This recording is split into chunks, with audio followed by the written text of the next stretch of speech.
नमस्कार, बहुत स्वागत है आप सभी का। मैं आपके साथ अस्मिता दुबे। एमपीसीजी प्राइम की शुरुआत करेंगे। जबलपुर में मां की डांट से नाराज 13 साल की बच्ची ने खुद के अपहरण की कहानी रच दी। 15 लाख की फिरौती मांगने वाला नोट लिखकर घर से गायब हो गई। घर वाले दहशत में आ गए, लेकिन पुलिस की जांच के बाद जब हकीकत सामने आई तो परिवार को राहत मिली। लेकिन हम सबके सामने कई सवाल खड़े हो गए। रिपोर्ट देखिए।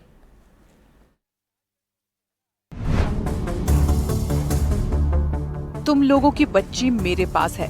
अगर अपनी बच्ची को बचाना है तो अगले महीने की 10 तारीख को 15 लाख रुपए लेकर बड़ी खेरमाई मंदिर आ जाना। अगर तुम में से किसी ने भी पुलिस को खबर करने की कोशिश की तो बच्ची के चीथड़े मिलेंगे। खबरदार, अगर किसी ने भी पुलिस को खबर की तो 14 दिनों का वक्त देता हूँ। जल्द से जल्द पैसों का इंतजाम कर, वरना अच्छा नहीं होगा। ये चिट्ठी किसी फिरौती मांगने वाले ने नहीं लिखी है। ऐसा लिखकर किसी गुंडे ने उगाही की कोशिश नहीं की है। ये चिट्ठी 13 साल की एक मासूम बच्ची ने लिखी है, अपने ही घर वालों को लिखी है। उसने अपने गुल्लक तोड़ डाले। गुल्लक से निकले पैसे से किराए का कमरा ढूंढने निकल गई, जिससे कि वो 1 महीने तक घर वालों की डांट के बिना आराम से रह सके, अपने तरीके से फोन का इस्तेमाल कर सके। घटना जबलपुर के खमरिया थाना क्षेत्र की प्रियदर्शनी कॉलोनी का है। मोबाइल चलाने, दोस्तों से बात करने और लिपस्टिक लगाने से मना किए जाने पर बच्ची इतनी आहत हुई कि उसने खुद के अपहरण की साजिश रच डाली। बच्चे की मां घर लौटी तो उसके कमरे में हाथ से लिखा ये नोट मिला। नोट पढ़ते ही परिजन घबरा गए और तुरंत खमरिया थाना पुलिस को सूचना दी। जबलपुर से भोपाल तक पुलिस को अलर्ट कर दिया गया। घर और आसपास लगे सीसीटीवी फुटेज खंगाले गए। एक ऑटो चालक ने बच्ची को सदर इलाके में छोड़ने की जानकारी दी। इसके बाद पुलिस ने इलाके में सर्च ऑपरेशन चलाया। करीब 5 घंटे की मशक्कत के बाद बच्ची सदर की गली नंबर 7 में घूमती हुई मिली। पूछताछ में पता चला कि वो किराए का कमरा ढूंढने गई थी ताकि 1 महीने तक बिना डांट के आराम से रह सके। नानी और माँ के साथ रहना बताई। जो मम्मी और नानी उसको आए दिन छोटे छोटे बातों को लेकर डांटते थे और घटना दिनांक को माँ के द्वारा मोबाइल पर बातें करने के लिए डांटने से नाराज होकर घर से बिना बताए चली गई थी। परिवारजनों ने ये बताया कि हम मतलब घरेलू काम के लिए बोलते थे, ऐसा कोई विशेष डांटना नहीं बताया। और ये क्या बच्चों की मानसिकता है, जो बच्चे मतलब इस तरीके के कदम उठा लेते हैं। तो सभी माता पिता से ये अनुरोध करती हूँ कि अपने बच्चों का थोड़ा समय पे जो उम्र है, बढ़ती उम्र में बच्चों का ध्यान रखें ताकि बच्चे इस तरीके के कदम ना करें। और जो बच्ची के जो नोट मिला था तो बच्ची ने बताया कि मैंने स्वयं के द्वारा लिखा है और इसलिए लिख दिया था कि मेरे घर वाले मुझे ढूंढे ना और 1 महीने तक मेरा पता तलाश ना करे, इसलिए मैंने इस तरीके का नोट छोड़ के चली गई थी। पुलिस ने बच्ची को सुरक्षित उसके परिजनों को सौंप दिया है, लेकिन सवाल है कि गलती कहाँ हुई, किससे हुई? क्या 13 साल की बच्ची को हम इसके लिए दोषी ठहरा सकते हैं? क्या बच्ची को समझाने की जगह सिर्फ डांटा जाता रहा? क्या पेरेंट्स बच्ची के मन में भरोसा पैदा करने में नाकाम रहे? घटना भले ही जबलपुर की है, लेकिन इस वाकये ने सोचने पर मजबूर हम सबको कर दिया है। सवाल और भी ढेर सारे हैं। जबलपुर में 7वीं में पढ़ने वाली 13 साल की एक मासूम बच्ची ने अपने स्वयं के अपहरण का नाटक रच डाला। फिरौती के पत्र में लिखा कि 15 लाख रुपए दे दिए जाएं, नहीं तो उसके टुकड़े टुकड़े कर दिए जाएंगे। इतना ही नहीं, वह बच्ची जबलपुर के सदर इलाके में अपने लिए अलग से घर ढूंढने निकल गई और इसी में उसकी गिरफ्तारी हुई। आश्चर्य होता है कि ये छोटे बच्चे अब अपने माँ बाप की छोटी सी डांट भी सहन नहीं कर पा रहे। घर के छोटे मोटे काम करने और पढ़ाई करने के साथ साथ मोबाइल पर कम बात करने की माँ ने फटकार लगाई थी। अब समय आ गया है कि हमें अपने बच्चों का ध्यान रखना पड़ेगा ताकि वो ऐसे कदम ना उठाएं। वीरेंद्र शर्मा के साथ संजीव चौधरी, एनडीटीवी। जबलपुर के पड़वार गांव के रहने वाले गेस्ट टीचर इंद्र कुमार तिवारी की यूपी के कुशीनगर में हत्या कर दी गई। गेस्ट टीचर को शादी का झांसा देकर गोरखपुर बुलाया गया और फिर लूटपाट के बाद हत्या की वारदात को अंजाम दिया गया। इंद्र कुमार तिवारी हाल ही में अनिरुद्धाचार्य महाराज की कथा में शामिल हुए थे। क्या है आखिर ये पूरा मामला, रिपोर्ट देखिए। महाराज जी, मेरी शादी आदि नहीं हो रही, 18 एकड़ जमीन भी है।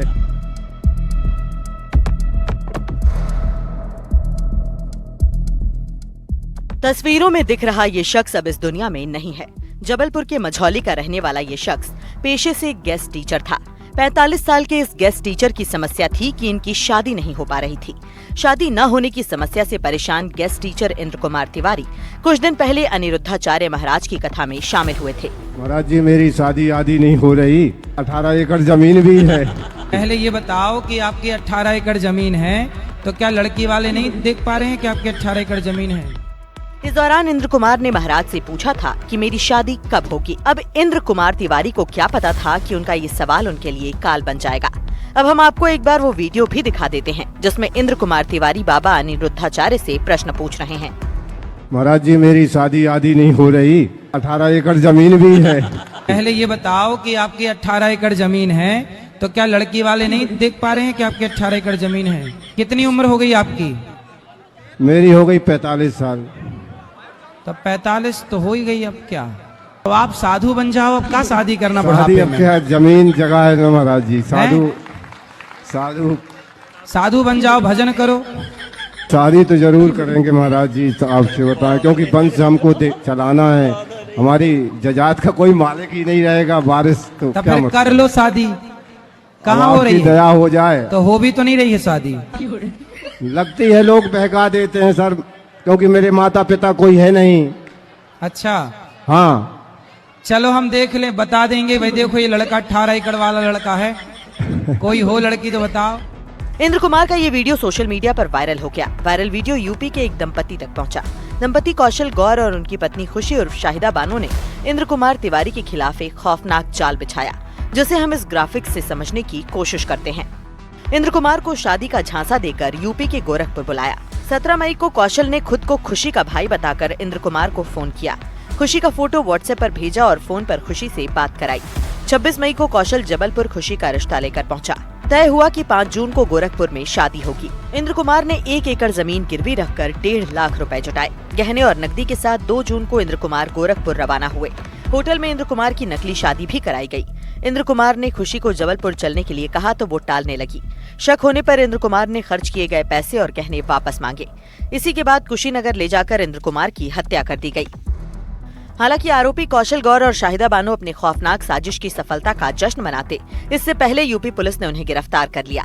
आरोपियों के पास से लूट के सामान भी पुलिस ने बरामद कर लिए। जनपद कुशीनगर में हाटा क्षेत्र में 6 जून को एक अज्ञात शव मिला था, जिसके संबंध में हत्या का मुकदमा पंजीकृत किया गया था।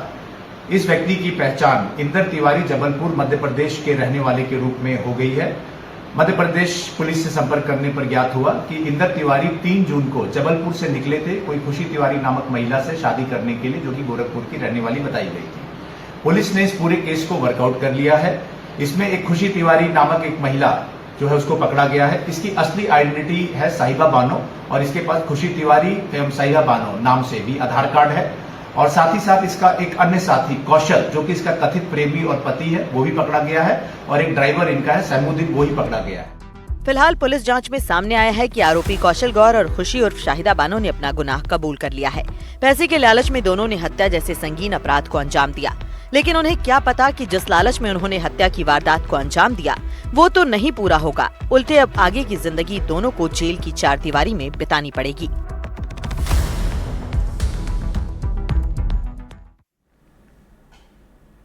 छत्तीसगढ़ हो या देश का कोई और राज्य, सभी में निजी स्कूल का सेशन अप्रैल महीने में शुरू होता है। पेरेंट्स अपने बच्चों के लिए किताब से लेकर सभी जरूरी सामान अप्रैल में या फिर 16 जून से रेगुलर सेशन में पढ़ाई के पहले खरीद लेते हैं।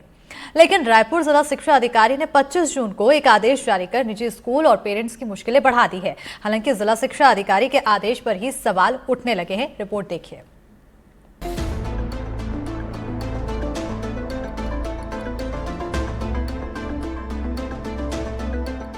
देश बदल रहा है, शिक्षा भी बदल रही है। किताबें पढ़ाई से पहले नहीं, आदेश के बाद आती हैं। रायपुर के ढालेंद्र साहू की 3 बेटियां हैं, छोटे कारोबारी हैं, 8वीं, तीसरी और नर्सरी में। साहू जी ने अप्रैल में ही 10,000 की किताबें खरीद डाली, क्योंकि स्कूलों ने कहा था। अब शिक्षा विभाग ने कहा है रुकिए, किताबें तो सरकार बांटेगी। राज्य में शिक्षा विभाग ने अप्रैल नहीं 25 जून को अचानक आदेश निकाल दिया, जैसे गर्मी की छुट्टियों के बाद आदेश भी छुट्टी से लौटा हो। ढालेंद्र जैसे अभिभावक सोच रहे हैं, किताबें पढ़ाई के लिए खरीदी थी या फिर टाइम पास के लिए। 3 बच्चे हैं, तीनों गुड़िया हैं। पहले जो और इन लोग का जब मैं बुक्स लिया हूँ, एक लगभग 10,000 रुपये का बुक्स आया है स्कूल से।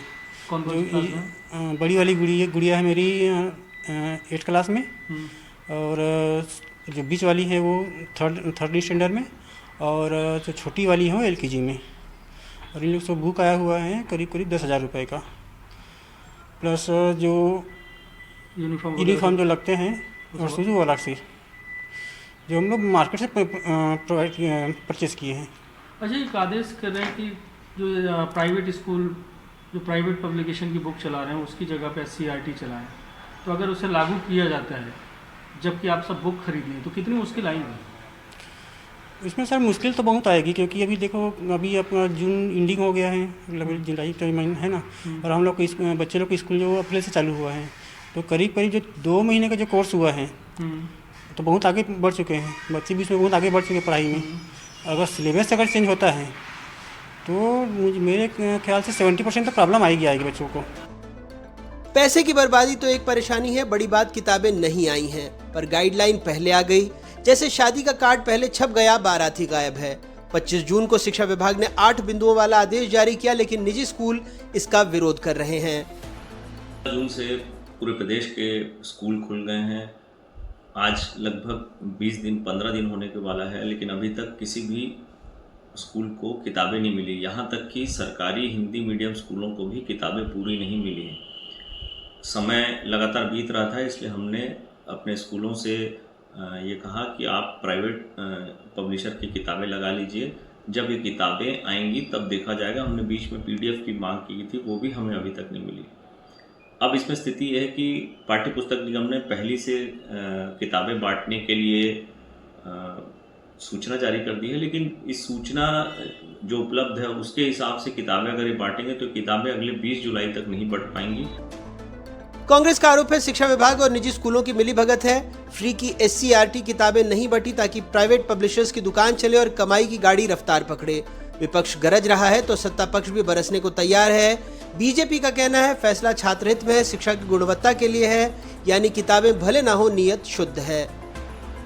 शिक्षा विभाग के भ्रष्ट अधिकारी और प्राइवेट स्कूल एसोसिएशन के मिली भगत के कारण छत्तीसगढ़ राज्य के उन लाखों छात्रों को जो कि CG बोर्ड के इंग्लिश और हिंदी मीडियम के स्कूलों में पढ़ते हैं और शासन के नियमानुसार इन छात्र छात्राओं को पाठ्य पुस्तक जो सिलेबस है वो फ्री में मिल रहा है, लेकिन फर्जी CBSE स्कूलों के नाम से ये जो सरकारी अधिकारी हैं और जो निजी स्कूल के जो मैनेजमेंट एसोसिएशन है, इनकी मिली भगत के कारण छात्रों को गुमराह करके ये निःशुल्क पुस्तकें मिलने नहीं दिया जा रहा है। देखिए, समय समय पर राज्य सरकार और शिक्षा विभाग बच्चों की शिक्षा की गुणवत्ता को लेकर एक प्रयोग करती है।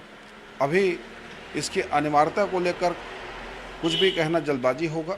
निश्चित तौर पर इसकी समीक्षा की जाएगी। नया सत्र चूँकि प्रारंभ हो गया है, बच्चों ने कापी किताब ले लिया है, पर बाकी और भी जो सिलेबस है उसकी किताबों को नया सत्र में शामिल करने के उद्देश्य से विभाग ने एक प्रयोग किया है।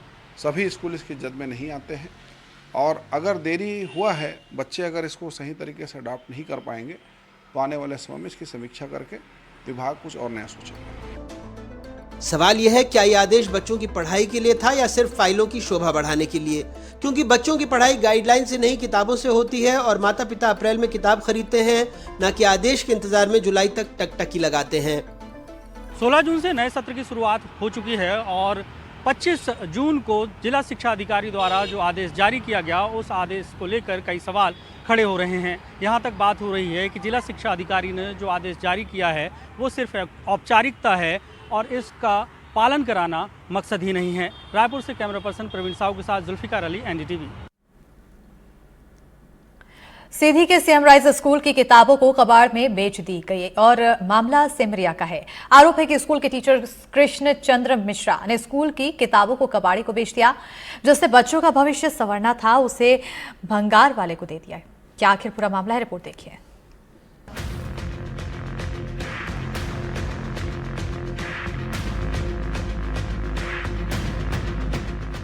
ऑटो में भूसे की तरह भरी ये किताबें सरकार ने नौनिहालों के भविष्य को संवारने के लिए स्कूलों में भेजी थी, लेकिन स्कूल के टीचर ने इन किताबों को जरूरतमंद बच्चों तक न पहुंचाकर कबाड़ वाले को सौंप दिया। गौर से देखिए, अगर ये किताबें जरूरतमंद बच्चों तक पहुंचती तो वो इसे पढ़कर अपनी शिक्षा को आगे बढ़ाते, लेकिन स्कूल टीचर कृष्ण चंद्र मिश्रा ने नौनिहालों के भविष्य के साथ किस तरह से खिलवाड़ किया है, ये तस्वीरें गवाह हैं। ये पूरा मामला सिमरिया के सीएम राइज स्कूल का है, जहां के टीचर की करतूत को स्थानीय कुछ इस तरह से बयां करते हैं। बिल्कुल, ग्रामीणों ने 3-4 ऑटो में जो कबाड़ है उसके साथ साथ जो हमारी 1 से लेके 8 तक की किताबें हैं जो निःशुल्क शासन द्वारा दी जाती है, उनको कबाड़ में रखा गया था और कबाड़ियों को बेचा जा रहा था। और जब चौथी ऑटो में ले जाया जा रहा था तो ग्रामीणों द्वारा पकड़ा गया। जब पकड़ा गया तो कबाड़ी ने अपना बयान दिया, ऑटो वाले ने अपना बयान दिया कि हमें कबाड़ में बेचा गया है। हाँ, एक मास्टर बेचा है तो कबाड़ में दिया है और उसको पुलिस पकड़ा गया है। हमारे गरीब के हैं, लड़का कैसे पढ़ाएं और कैसे कि क्या करें, तो ऐसा मास्टर न होना चाहिए। उनके कमाई पेट नहीं भरता है तो हमारा पेट मारता है, हमारा लड़कन के हैं पेट मारता है। हम लोग कैसे बढ़ें, हम लोग कैसे रहें, हमारी कैसी सुनाई नहीं हो रही है। कल हो गए खबरिया गई ही कि किताब ही मतलब गाड़ी में लेके बेचा गए हैं। हाँ, मास्टर लोग कबाड़ में ले जाए के बेचे गए तो हमारा कैसे के माने लड़का बच्चन का बच्चे कैसे के जियाई, कैसे के बेसाही, का करी, पेट जियाई के किताब खरीदी के का करी। तो यह है कि मास्टर लोगन का माने कुछ कार्रवाई किया जाए। स्कूल के टीचर कृष्ण चंद्र मिश्रा ने इन किताबों को 10 रुपए प्रति किलो के हिसाब से बेच दिया। कबाड़ वाला ऑटो में भरकर सरकारी स्कूल की इन किताबों को ले ही जा रहा था कि कुछ ग्रामीणों की नजर उस पर पड़ गई और टीचर की करतूत को वक्त रहते ही पकड़ लिया गया। वहीं सीधी के जिला शिक्षा अधिकारी पवन कुमार सिंह इस मामले में जांच के बाद कार्रवाई की बात कह रहे हैं। सर, ये जानकारी मुझको भी प्राप्त हुई है आप लोगों द्वारा। इसमें ये जो कार्य किए हैं गलत है, निंदनीय है। इसमें मैं अपने स्तर से माननीय कलेक्टर के निर्देश पे तत्काल कमेटी बनाया हूँ, जांच कमेटी, जो कि जांच कमेटी शाम तक रिपोर्ट देने के लिए सौंपा गया है। जैसी रिपोर्ट आती है वैसे ही उनके ऊपर कार्रवाई करने के लिए। शिक्षा विभाग में फैले भ्रष्टाचार की ये तस्वीरें उस फेल्योर सिस्टम की भी गवाह है जो कल्याणकारी योजनाएं बना तो देता है, लेकिन क्या जरूरतमंद तक ये कल्याणकारी योजनाएं पहुंचती हैं? इसकी मॉनिटरिंग करने वाला कोई नहीं है, जबकि ये किताबें छात्रों में बांटी जानी थी। बहरहाल सिमरिया का आरोपी टीचर कृष्ण चंद्र मिश्रा को तो पकड़ लिया गया है, लेकिन इसके जैसे ना जाने कितने टीचर बच्चों के भविष्य के साथ खिलवाड़ करते होंगे। जरूरत है तो प्रशासन के निगरानी की, ताकि बच्चों के भविष्य को संवारने वाली किताबों की दोबारा से कबाड़ में बोली ना लगानी पड़े। सीधी से एनडीटीवी के लिए अमित कुमार सिंह की रिपोर्ट। भोपाल में खुला है अनोखा कचरा कैफे। यहाँ पैसे नहीं, रद्दी दीजिए और नाश्ता लीजिए। वेस्ट का सबसे टेस्टी इस्तेमाल अब सिर्फ राजधानी में नहीं, जल्द जबलपुर और स्वाद की नगरी इंदौर में भी दिखेगी। ये मॉडल देखिए।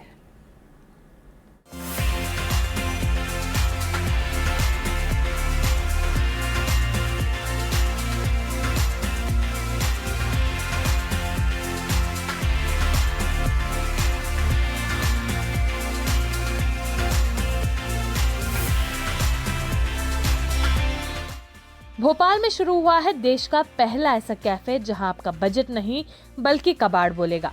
नाम है कचरा कैफे। यहाँ पेट भरने के लिए जेब ढीली नहीं करनी, बस रद्दी भरी होनी चाहिए। स्क्रीन पर जो दुकान दिख रही है वो दिखने में आम है, लेकिन काम ऐसा कि नाश्ता भी मिलेगा और घर साफ भी हो जाएगा। कैफे से मिलेंगे सैंडविच, पास्ता, नमकीन और राशन, लेकिन कीमत चुकानी होगी पुराने अखबार, ई वेस्ट और कबाड़ में। पेपर 15 रुपए प्रति किलो, बुक्स 14 रुपए प्रति किलो, कार्टन 15 रुपए प्रति किलो, ई वेस्ट 50 रुपए प्रति किलो, एल्यूमिनियम 120 रुपए प्रति किलो। तो अगली बार जब घर में रद्दी इकट्ठी हो जाए तो रद्दी वाले भैया को ना कहिए और चलिए बोट क्लब, 10 नंबर मार्केट या बिट्टन मार्केट। यहाँ आपका कचरा तोला जाएगा और उसी हिसाब से आपको मिलेगा केसी यानी कचरा करेंसी। 1 केसी यानी 1 रुपया। इस करेंसी से आप खा सकते हैं जो दिल चाहे। मेरे को ये कंसेप्ट ज़्यादा पसंद है कचरा कैफ़े का, क्योंकि यहाँ पे सिर्फ आप खाना वाना नहीं खा सकते हैं। यहाँ एक्चुअली जो आपके घर पे हाउस होल्ड का कचरा है वो आप यहाँ पे लाके, जो आपके यहाँ का वेस्ट है वो यहाँ पे आप लाके और ऐसी अच्छी अच्छी चीज़ें यहाँ पे आप रिडीम कर सकते हैं। और एक्चुअली ये कोई भी सारी यहाँ पे शॉप्स नहीं है, अपना समाधान केंद्र है। वहाँ पे वो अपना कचरा लेके आएंगे, यहाँ पे वो उसका पूरा वेट लिया जाएगा और वेट के हिसाब से जो यहाँ पे उसका रेट दिया है वो उतने आपको उस हिसाब से यहाँ पे आपको कॉइन्स मिलेंगे। अब मिलिए श्रीकांत तिवारी से। दिन में मजदूरी और फुर्सत में कबाड़ इकट्ठा करना अब ये शौक नहीं, उनका स्वाद बन गया है। वो अपने बच्चों को अब कचरे की कमाई से पास्ता खिला रहे हैं। गत्ता लेके आया था जो मैंने इनको मैडम को दिया, तो मैडम ने मुझे 7 किलो 300 कुछ ग्राम निकला था और मेरा उसमें जो कॉइन बना 102 रुपये 103 रुपये के लगभग बना था। अब वो पैसे मैं शाम को खर्चा करूँगा बच्चों के ऊपर, वो बढ़िया उनको खिलाऊंगा पिलाऊंगा और घर ले जाऊंगा। जो कचरा वेस्टेज फेंकते थे वो अब ये इसको बेच के हम लोग घर का कुछ न कुछ रोज बचेगा। इस पूरे ऑपरेशन की रीढ़ है स्व सहायता समूह की महिलाएं। वे न सिर्फ कैफे चला रही हैं बल्कि कचरे से कमाई और कमाई से सम्मान भी इकट्ठा कर रही हैं। कचरा ला रहे जरूरतमंदों को नाश्ता भी मिल रहा है और जीने का स्वाद भी। बेसिकली ये 2 कंसेप्ट हैं, कचरा और कैफ़े। कैफ़े तो नॉर्मल जो आप पैसे दो और खाओ वो अलग कॉन्सेप्ट है, लेकिन कचरा अगर आप लाएंगे तो आपको एडिशनल बेनिफिट्स हैं। जैसे अगर आप कचरा लाएंगे तो बेसिकली आपको रेट्स मिलेंगे जो कि केसी में आपको मिलेंगे, कचरा coins. 1 KC is equal to 1 rupee. जो हमें कचरा मिलता है फिर हम लोग उनको ऑथराइज रिटेलर्स को भेजते हैं जो कि प्रॉपर उसका डिस्पोज करते हैं, तो कचरा का निष्पादन भी अच्छे से हो गया, आप लोग का पेट भी भर गया। जो कैफ़ेज़ चला रहे हैं, जो अलग अलग जगह जिनने कैफ़े खोले हैं हमारे कचरा कैफ़े के अंडर, वो हमारी टीम है। जैसे स्व सहायता समूह की लेडीज़ हैं जो नगर निगम से जुड़ी हुई हैं, उन लोग ने ही कैफ़े खोले हैं। अपने प्रोडक्ट्स रखते हैं वो और वहीं पे सब बनाते हैं, वहीं पे सब देते हैं। नगर निगम का कहना है कि इस स्वच्छ स्वाद संविधान से लोग अब कचरा फैलाएंगे नहीं, संभाल कर लाएंगे, क्योंकि अब कचरे से नाश्ता भी है और समाज सेवा भी। 3 स्थानों पर कचरा कैफ़े हमने विकसित किए हैं। उसका उद्देश्य ये है कि लोगों में स्वच्छता के प्रति जागरूकता भी आए और कचरा भी बदले में आपको कुछ पारितोषिक के रूप में, चाहे वो नाश्ता हो या कुछ अन्य चीज़ें, दे सकता है। ये नया कॉन्सेप्ट है बेसिकली, और निश्चित रूप से कचरा कैफ़े के माध्यम से हम लोगों को अलग अलग चीज़ें, आइसक्रीम, डिजर्ट, सैंडविच, इस प्रकार की चीज़ें दे करके प्रेरित करने का काम कर रहे हैं कि नगर निगम लगातार उसकी क्वालिटी पर निगरानी रखता है और जो भी इसमें सेल्फ हेल्प ग्रुप काम कर रहे हैं उनको इसी शर्तों के साथ काम दिया है और उनका कड़ाई से पालन भी किया जाता है, निगरानी भी रखी जाती है। इस कैफे में सिर्फ फास्ट फूड नहीं, आटा, चावल, नमक, पापड़, तेल, टेराकोटा सामान, कपड़ा और सजावटी चीजें भी उपलब्ध है, जिसे स्व सहायता समूह की महिलाओं ने बनाया है। मतलब अब कचरे से रसोई भी चल सकती है। क्लब से मुझे करीब 250 केसी यानी कि कचरा कॉइन्स मिले थे, कचरा करेंसी मिली थी। अब वो एक बार हम देखते हैं कि क्या हम बोट क्लब के बाद वहाँ से जो हम लोगों को मिला है वो जो करेंसी थी वो हम यहाँ पर भी रिडीम करा सकते हैं या नहीं। Ma'am you have to tell me your phone number, then आप मेरे पास आपका जो रजिस्टर्ड मोबाइल नंबर वहाँ से होगा जो आपने एक्सचेंज किया होगा, वो यहाँ पे मेरे पास शो हो जाएगा। देन आप जितने का भी मुझसे प्रोडक्ट लेंगे वो मैं इसमें डालूँगा। देन मैं क्लिक करूँगा रिडीम पे, फिर आपके पास OTP आएगा, then you have to tell me the OTP। तो जितना भी अमाउंट होगा जो मैं डालूंगा वो आपका ये पूरी प्रोसेस सेफ है, किसी तरह की कोई परेशानी? या इट्स प्रॉपर्ली। चलिए बिल्कुल, मेरा नंबर बताती हूँ मैं आपको, और इस वक्त मैं उन्हें मेरा नंबर बता दी हूँ, जिसके बाद हम लोग ये देखेंगे कि मेरे पॉइंट्स उस पर रिडीम हुए हैं या नहीं। 95। चलिए देखिए, खुल चुका है यहाँ पर उनका डैशबोर्ड जो है वो खुल चुका है, और अब मुझे उनको सीधे नंबर बताना है, जिसके बाद हम लोग देख पाएंगे कि पॉइंट्स रिडीम हो रहे हैं या नहीं। बिल्कुल, ये मैंने बोट क्लब पर मेरा नंबर दिया था कचरा कैफ़े पे, और वहाँ से मुझे 250 कॉइन्स जो है वो दिए गए थे, जो कि मैं 10 नंबर मार्केट पर भी रिडीम कर सकती हूँ। तो इसका मतलब ये है कि ये एक ऐसा कॉन्सेप्ट है कि अगर आप तीनों में से किसी भी कैफ़े पर जाते हैं, किसी भी कचरा कैफ़े पर जाते हैं, वहाँ से अगर आप कोई भी अपने कॉइन्स कमाते हैं, तो ज़रूरी नहीं कि उसी वक्त आप उसे रिडीम करें, आप बाद में भी उसे रिडीम कर सकते हैं। यानी कि आप कचरे के बजाय, पैसा नहीं, कचरे के बजाय छोले कुलचे, मैगी, स्नैक्स कुछ भी आप लोग खा सकते हैं। कैमरामैन राजू बातिम के साथ निहारिका शर्मा, NDTV भोपाल। और यहाँ रुकेंगे फिलहाल बहुत छोटे से ब्रेक के लिए। ब्रेक के उस पार खबरें बरकरार।